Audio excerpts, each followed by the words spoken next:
Hello students, अब जो हमारा जो चैप्टर हम फर्स्ट हमारा चल रहा था उसमें जो 2 पार्ट्स तक हम पढ़ चुके हैं कि chemical reaction and chemical equation कितने टाइप्स के होते हैं। टाइप्स में हमने 2 पढ़ चुके हैं। कौन कौन से? First composition reaction and decomposition, दोनों रिएक्शन हम पढ़ चुके हैं। थर्ड हमारे आते हैं पार्ट 3 के अंदर। थर्ड रिएक्शन है डिस्प्लेसमेंट रिएक्शन, जिसके बारे में आज हम पढ़ेंगे। वही चैप्टर है, उसी चैप्टर का तीसरा हमारा पार्ट है डीकम्पोजिशन रिएक्शन, थर्ड नाम होगा displacement.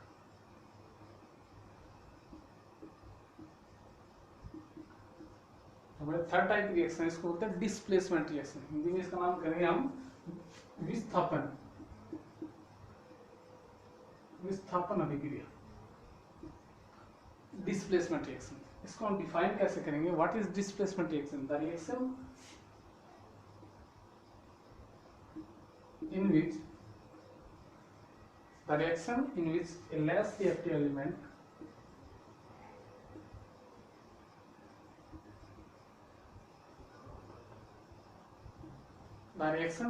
a less reactive element displaced by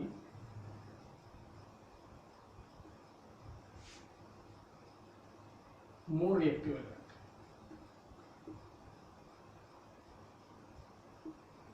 direction in which A less reactive element displace bye more reactive element. ऐसी अभिक्रियाएं जिनमें एक कम अभिक्रियाशील तत्व, लेस रिएक्टिव एलिमेंट, ज्यादा अभिक्रियाशील तत्व, मोर रिएक्टिव एलिमेंट के साथ डिस्प्लेस हो जाए। एग्जांपल इसका हम क्या लेंगे? एग्जांपल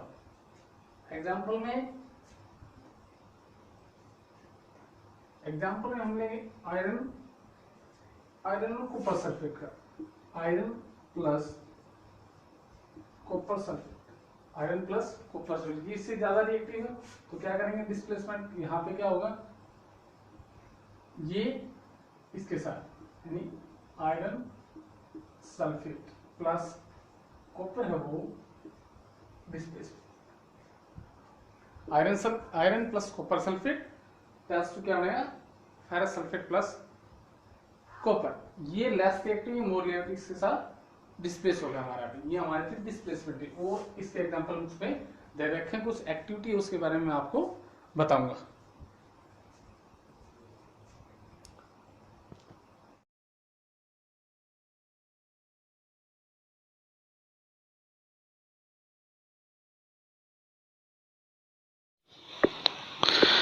अब देखो हमारी जो हमने पढ़ा है डिस्प्लेसमेंट रिएक्शन, अब हमने एक डिस्प्लेसमेंट रिएक्शन पढ़ी है। डिस्प्लेसमेंट रिएक्शन के बाद जो इसकी एक एक्टिविटी है वो मैं आपको अभी बता देता हूँ। Take 3 iron nails. हम क्या लेंगे? सबसे पहले 3 लोहे की कीले लेंगे। 3 लोहे की कीले लेने के बाद क्या करेंगे? देन रब विद सैंड पेपर, उसको एक सैंड पेपर से साफ करेंगे। Take 2 test tube. अब 2 टेस्ट ट्यूब लेंगे, marked as A and B. अब 2 टेस्ट ट्यूब लेके उनको क्या करेंगे? उन दोनों को ए और बी डिनोट करके उसको उन दोनों आयरन नेल को उसके अंदर डाल देंगे। In each test tube take about 10 ml copper sulphate solution. उन दोनों के अंदर क्या डालेंगे? 10 मिलीलीटर हम कॉपर सल्फेट का सॉल्यूशन डालेंगे। Tie 2 iron nail with a thread. फिर उसको एक धागे से बांधेंगे and immerse them carefully in the copper sulphate solution. दोनों को कॉपर सल्फेट के सॉल्यूशन में डाल देंगे फॉर 20 मिनट्स, 20 मिनट के लिए, जैसा इस डायग्राम में हमें दिखा रखा है। इसके बाद क्या होगा? Iron nail dip in the copper sulphate solution, जैसे इसमें दिखा रखा है, क्वेश्चन दिखा रखा है हमारे यहाँ पे। आयरन नेल उसको copper sulphate solution after 20 minute take out the iron nail. Iron nail को हम निकालेंगे बाहर। क्या होगा? इसको compare the intensity of the blue colour of copper sulphate solution. जो आयरन नेल है उसके ऊपर कॉपर सल्फेट का ब्लू कलर है वो आ गया है। टेस्ट ट्यूब ए और बी दोनों को देखेंगे। Also compare the colour of iron nail. दोनों का जो इन दोनों का कलर है उनको कंपेयर करेंगे। Why does the iron nail become brown? Iron nail है वो ब्राउन कलर की हो गई। And blue colour of copper sulphate solution fades. और कॉपर सल्फेट जो हमारा था वो कैसा था, ब्लू कलर का था, उसका कलर फेड हो गया, ये दिखा रखा है solution fade. The following chemical reaction take place. अब ये रिएक्शन होगी जो रिएक्शन हमने अभी डिस्प्लेसमेंट रिएक्शन के एग्जांपल में पढ़ी थी, उसी रिएक्शन की एक्टिविटी की। आयरन प्लस कॉपर सल्फेट क्या होगा, कॉपर सल्फेट यहाँ पे आयरन सल्फेट बनेगा और कॉपर है वो इसका कलर कहाँ गया, इसके ऊपर, इसलिए आयरन नेल है उसका कलर ब्राउन हो गया और कॉपर सल्फेट का सॉल्यूशन उसका कलर फेड हो गया। In this reaction iron has displace और रिमूव अनदर एलिमेंट। आयरन ने दूसरे एलिमेंट को रिमूव कर दिया copper from copper sulphate solution. This reaction known as displacement. ऐसे रिएक्शन को हम डिस्प्लेसमेंट रिएक्शन। इसके बहुत सारे और भी एग्जांपल है जो यहाँ पे दिखा रखे हैं।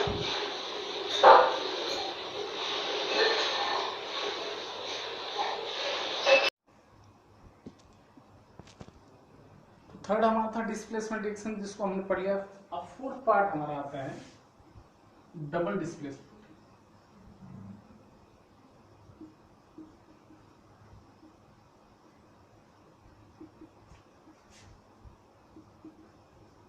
डबल डिस्प्लेसमेंट रिएक्शन, इसका नाम होगा द्विविस्थापन। नाम से पता चलता है डबल डिस्प्लेसमेंट यानी दो बार displacement. The reaction in which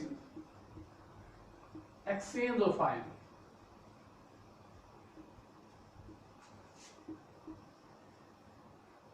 the reaction in which exchange of ion between compounds.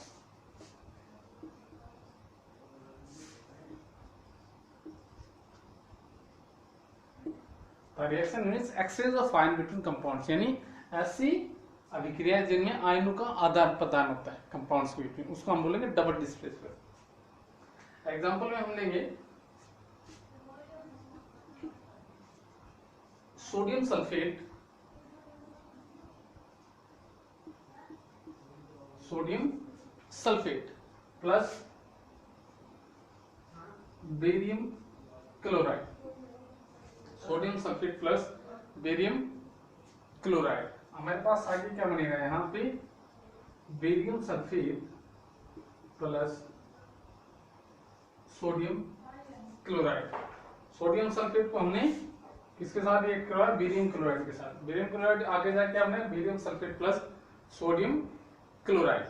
अब यहाँ पे क्या था, ये जो SO4 किसके साथ था, सोडियम के साथ। आगे जाके SO4 किसके साथ है, हमारा बेरियम के साथ। Cl2 क्लोरीन यहाँ पे आगे सोडियम के साथ आ गया, दोनों ने अपने आयन वो एक्सचेंज किए, इसलिए इसको क्या बोलेंगे, डबल डिस्प्लेसमेंट रिएक्शन। और इसमें जो NaCl ये जो हमारा सब्सटेंस बनता है, ये एक प्रेसिपिटेट के रूप में बनता है। एक प्रेसिपिटेट यानी जो किसी सॉल्यूशन के बाद इनसॉल्युबल सब्सटेंसेस रह जाता है, उसको हम प्रेसिपिटेट बोलेंगे। यानी कि the reaction in which A precipitate is form, ऐसे रिएक्शन जिसमें कोई ऐसा प्रेसिपिटेट बनता है उसको हम प्रेसिपिटेशन रिएक्शन भी बोलते हैं।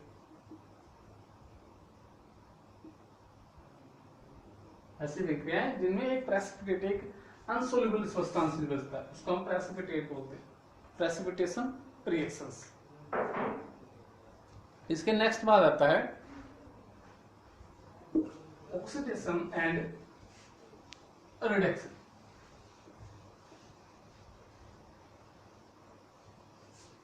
इसके बाद जो हमारा नेक्स्ट पार्ट आता है फिफ्थ, ऑक्सीडेशन एंड रिडक्शन।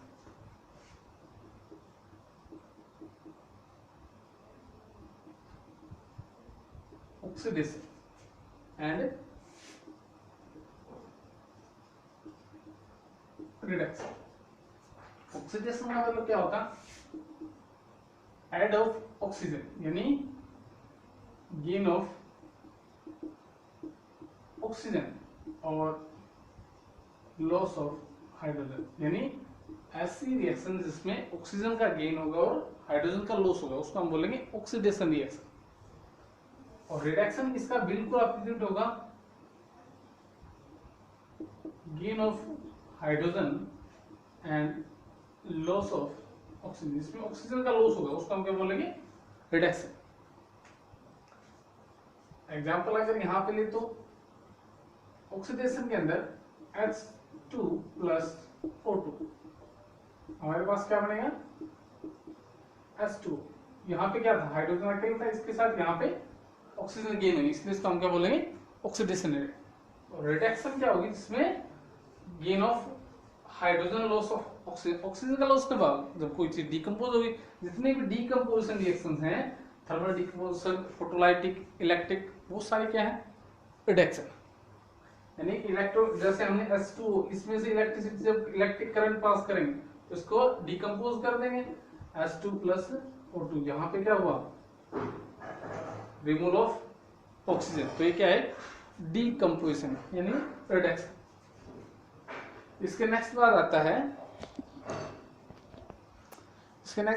है redox reaction. Redox reaction क्या होगी, जिस रिएक्शन में ऑक्सीडेशन और रिडक्शन दोनों ही हो, उनको हम क्या बोलेंगे रेड ऑक्स रिएक्शन। एग्जांपल में हम क्या ले लेंगे प्लस H2 टेंस टू हमारे पास बनेगा Cu प्लस H2O। अब यहां पे क्या था, ऑक्सीजन गेन हो गया, यहाँ पे ऑक्सीजन लॉस हो गई हमारे पास, ऑक्सीजन है वो लॉस हो गई। ऑक्सीजन लॉस होगी तो क्या होगा रिडक्शन, और यहां पे ऑक्सीडेशन गेन ऑफ ऑक्सीजन, तो इस रिएक्शन को हम क्या बोलेंगे रेडॉक्स रिएक्शन।